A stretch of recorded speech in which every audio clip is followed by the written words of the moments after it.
Mumbai police अधिनियम 1951 चे कलम 37(1) अंतर्गत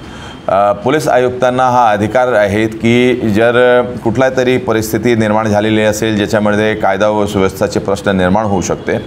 तर असे जे फलक आहेत किंवा पोस्टर्स बॅनर्स जे आहेत त्याच्या मजकूरवर प्रतिबंध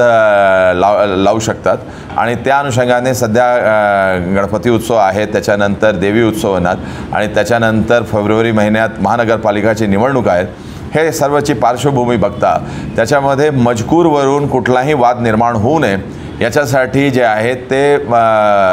पोलीस आयुक्त म्हणून आम्ही नाशिक शहरासाठी हे आदेश पारित करणार आहेत की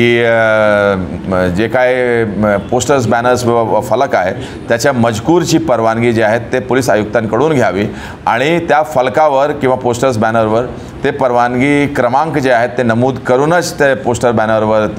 लावावं आणि याचे उल्लंघन केल्यास ते पोस्टर बॅनर्स काढून घेण्यात येईल। तसेच जे अनाधिकृत जे पोस्टर्स बॅनर्सचे जे ठिकाण लावलेलं आहे रोड साईडवर किंवा इतर ठिकाणी ज्याला महानगरपालिकाची परवानगी नाही आहे हे सर्वांना नष्ट करण्याचे आदेश जे आहेत तो पण देण्यात येईल। त्याच्यावर जर देवी देवतांचे जे फोटो असेल त्याला रितसर आदरपूर्वक कसा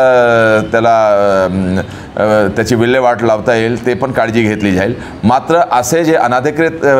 जे पोस्टर्स बॅनर्स आहेत ते पूर्णपणे नष्ट करण्यात येईल आणि विशेष परिस्थितीमध्ये CRPC 133 प्रमाणे त्यांच्यावर न्यूसन्स क्रिएट करण्याच्या वतीने ACPचे कोर्टात केस पण चालू शकते। हे सर्व नागरिकांनी याची नोंद घ्यावी।